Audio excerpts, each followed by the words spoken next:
I'm going to Paris soon. Do you want to come? What, Paris? What are you talking about? Well, I've come into a lot of money and thought I'd spend it in style. A lot of money? What do you mean?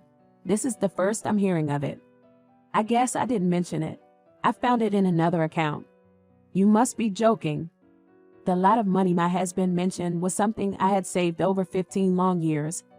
I couldn't hide my shock at his selfish actions. Don't be so mad. It's a waste not to use it now.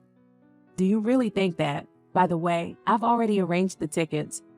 I wondered why he thought of Paris, but then remembered the TV feature about it that we watched yesterday when our eldest son and his wife visited. We're leaving in 2 days? Ha! My husband replied with apparent joy. What has he done? The money I've been saving for so long was never meant for such use. I wonder what his reaction will be when he finds out what the money was actually for. Do you realize how important that money is? I know. That's why I'm grateful to you. Hearing this, I could only be dumbfounded. I decided then to make him regret his decision. Just so you know, that money is... By the way, I'm not going. My husband seemed in disbelief. However, he was not going to get off easily for taking the money without asking.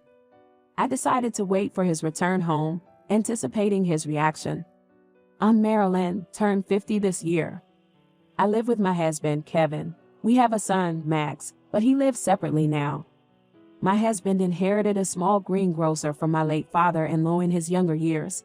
It's a small rural store, so it doesn't make much. Sorry, can you lend me some money?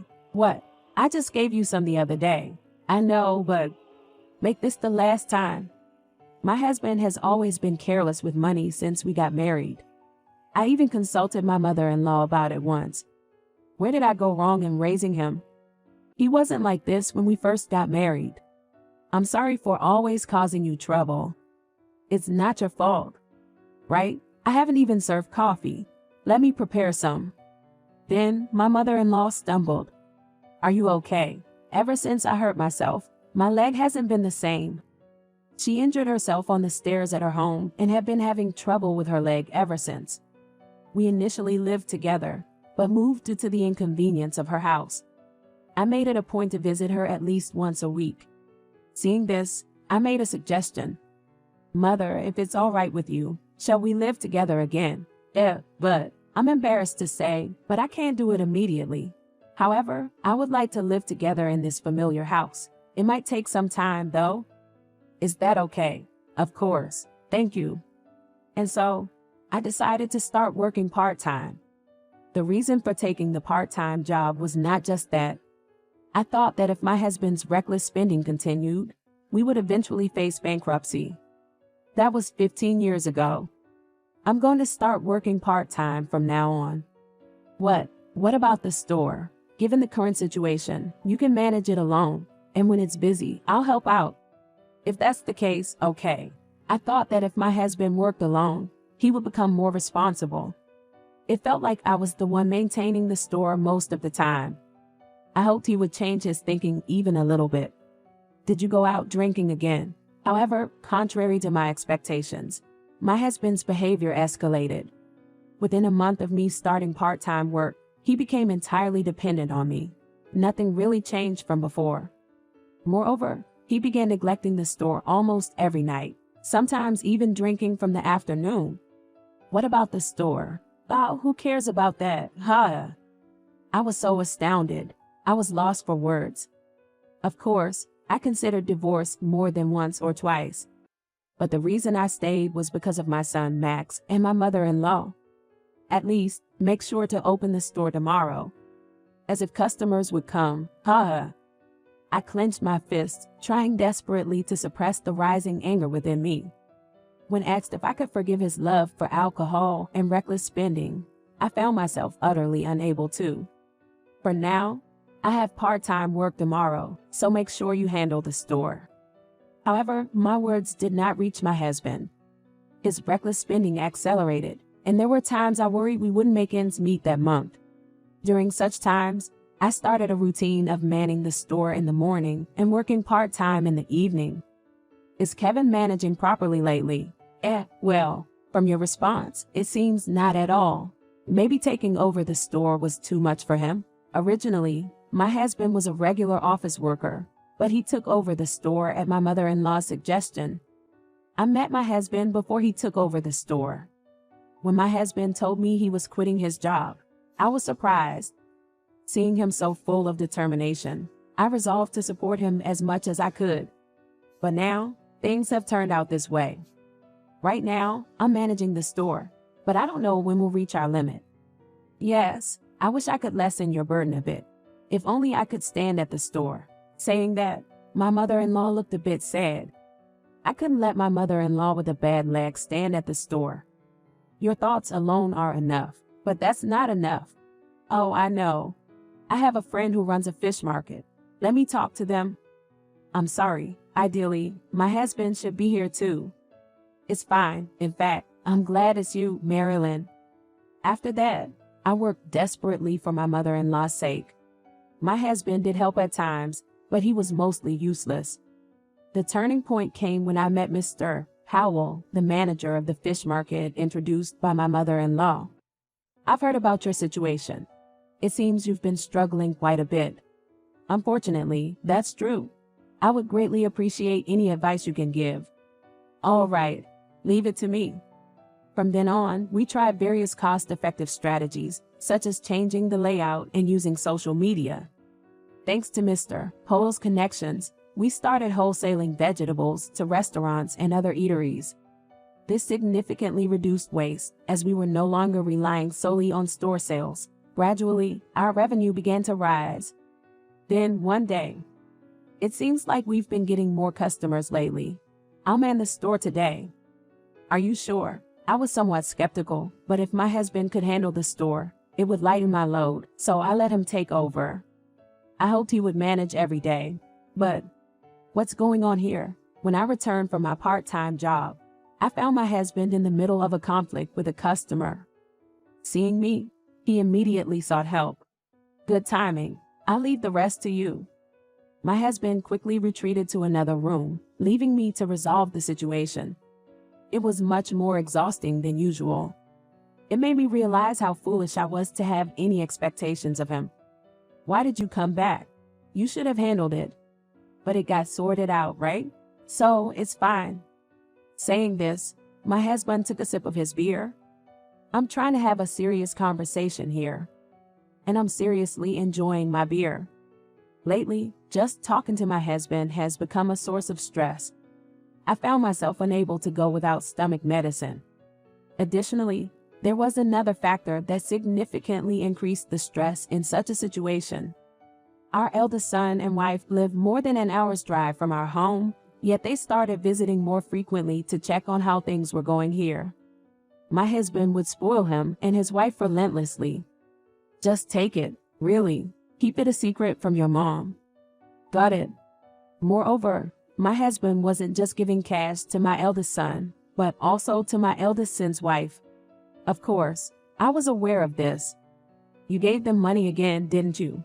Why do you do that? They will always be my precious children. You have no right to complain. My eldest son and wife started visiting monthly, always bringing my husband's favorite alcohol. Let's enjoy a drink tonight. Yeah, we even brought Dad's favorite shashu. You two really understand me. Ignoring me, who doesn't drink, they would start their drinking party. After getting sufficiently drunk, they would stealthily ask my husband for pocket money. Watching them act so spoiled made my husband even happier. Just witnessing this scene gave me a headache. What are you doing? Oh, I just thought I'd take some vegetables. Those are for sale. Don't be so strict. It's okay to take a little. And so, the two of them always took vegetables home without permission. My husband would even encourage them to take as much as they wanted. It's not just his reckless spending, but his carelessness that truly frustrates me. Does he seriously think this lifestyle will continue forever? Stop spoiling them. Are you trying to take away my fun? Fun? You have plenty of other things, like drinking. Shut up. Saying that, my husband threw an empty can at me. What are you doing? That's dangerous. Don't make a fuss over something so trivial. It's embarrassing. Who's really the embarrassing one here? It's truly pitiful that he doesn't understand that. 15 years passed in the blink of an eye, and I never imagined Kevin would do something so thoughtless. When I returned from my part-time job, my husband was lounging on the sofa, laughing. His first words caught me off guard. "I'm going to Paris. Do you want to come?" "What, Paris? What are you talking about?" "Hawa, I came into a lot of money, so I thought we'd splurge." "A lot of money? This is the first I'm hearing of it." "Oh, I guess I didn't mention it. I found it in another account." "You must be joking." The lot of money he mentioned was what I had saved over 15 long years. "Don't be so mad. It's wasteful not to use it now." "Do you really believe that? By the way, I've already arranged the tickets."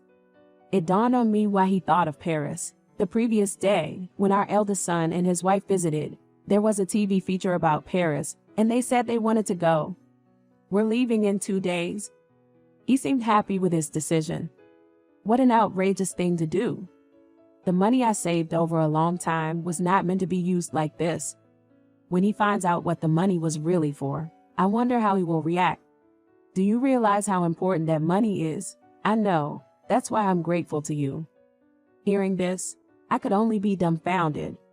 I decided then to make him regret his decision. Just so you know, that money wasn't just secret saving. It was more important than that. Yeah, well, you'll find out eventually. Are you that upset about it? How embarrassing. My husband is oblivious to the seriousness of the situation. He even mocks it. No need to hold back anymore. By the way, I'm not going. Then I really won't take you. It's too late to apologize now. I have no intention of apologizing. Do as you please. But the easy outcome he expects from taking the money without permission is not what awaits him. I'll wait for his return from the trip with anticipation. And on the day of the trip, then we're off. Have fun. You're going to regret this, you know. I won't. You better hurry or you'll miss your flight. True that, Hawa. Honestly, I couldn't wait for him to leave. I didn't want to see my husband's creepy smile any longer. I almost forgot to say, "Take care of Mom, will you? See ya." As if I needed him to tell me that. I had always been the one taking care of my mother-in-law. He just liked to give orders and avoid the hassle. Sighing deeply, I immediately contacted my mother-in-law. "I'm so sorry you married such a child. You have nothing to apologize for. But to think he would take your money and all of it, it's unimaginable. Indeed, it's really troubling. We need to make him learn his lesson." "What will you do?" "I have a plan." I agreed to go along with my mother-in-law's suggestion, though part of me hesitated. But she was serious, so I decided to make my husband regret his actions for the rest of his life. 4 nights later, my husband and his companion returned with many souvenirs, looking pleased. It was truly the best trip. That's nice to hear. I didn't care about that. All I could think about was the reality that was about to hit my husband. "Oh, Mom's here too. Is it okay for you to be out and about? I'm not so frail that I need your concern. Anyway, look, we brought souvenirs from Paris. Take some home, Mom." Ignoring my husband's words, my mother-in-law continued, "Never mind the souvenirs. Sit down here." Even my husband, upon seeing his mother's serious expression, obediently followed her command. "What's all this about? Didn't like the souvenirs, huh? How can you be so thoughtless? Where did I go wrong in raising you? What's that supposed to mean?" He seemed irritated. I realized just how petty he was. "The money you used for your trip was actually saved for renovating this house." "What? And that's what I told you? It wasn't just some secret saving." "Then why didn't you say something? Because if I did, you would have spent it all." "Well, you did anyway." My husband then turned to his mother, looking panicked. "What Marilyn said is true. She's been working hard for my sake. And thanks to you taking the money, we can't renovate or even consider living with my mother-in-law now." "That's right. I'll keep getting older. Maybe even die alone. But that's just how it will be." My mother-in-law and I heavily guilt-tripped my husband. This was the plan we had devised before his return. Watching his face grow pale, it seemed our plan had worked. It can't be helped, mother. He's the kind of person who prioritizes travel over his own mother. Maybe that's true. What should we do now? As we were talking, my husband, who had been silently listening, couldn't hold back any longer and retorted. I wished he had just stayed quiet, but maybe he hated admitting his faults. If you had just talked to me properly, I wouldn't have done this. Really? Haven't you always done as you please, leaving all the troublesome matters to Marilyn? Well, I heard my husband gulp. My usually gentle and calm mother-in-law was different today, and my husband seemed overwhelmed by her demeanor. It's too late now, but I can't leave the shop or this house in your hands anymore. You need to leave. Wait a minute. I won't be able to survive without this. Consider it a punishment. Don't worry, I'll arrange a place for you to live through my contacts. Marilyn, say something. I ignored my husband's plea. I was done being manipulated by him. Also, I plan to leave the shop and the house to Marilyn. What's that supposed to mean? My husband was scratching his head in shock. My mother-in-law looked sad for a moment, then spoke in a quiet but angry tone. You exploited money for your own desires. That's no different from theft. Reflect on what you've done. Chastised by his mother, my husband finally seemed to realize his actions, showing a remorseful expression. If he still didn't understand, he'd be a real fool. But my revenge on my husband wasn't over yet. It seems you've finally started to reflect, but I haven't forgiven you yet. Is there more? Of course. I'm planning to divorce you. Divorce? But what about my mom? I answered with a smile. You can rest assured. I've talked with my mother-in-law, and we've decided to live together. That's right. We don't need a son like you who's nothing but trouble. My husband visibly crumbled to his knees. I felt no sympathy or love for him. I'll pay back what I used. Just wait for the divorce. Why can't he say anything else? If it were something that could be fixed by repayment, it wouldn't have come to this. It's not about the money. You betrayed the most important thing in a marriage, trust. And do you even have a way to pay it back? I'll work and figure it out. After decades of the same behavior, please trust me. He was on his knees, begging. I didn't expect him to plead like this, but my mind was made up. Enough is enough. Even though you're my son, I can't stand to see you embarrass yourself any further. So give it up. Right, Marilyn, could I borrow your phone? Of course. With that, my mother-in-law started making a call to someone. It seems from the conversation that the plan was to remove my husband from here. I've called for your pickup. There's a room available for you. Live there for a while. I won't accept any objections. 15 minutes later, a contact of my mother-in-law arrived to take my husband away. Despite his miserable resistance, his future was unchangeable. As he was pushed into the car, he pleaded in tears, "Please, help me." My mother-in-law and I exchanged glances, his behavior resembling that of a child.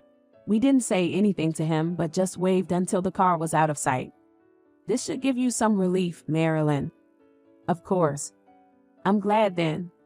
Subsequently, I officially inherited the shop and house from my mother-in-law through a living gift. My eldest son and wife stopped visiting since then. Probably because my husband, who used to give them money, was no longer here.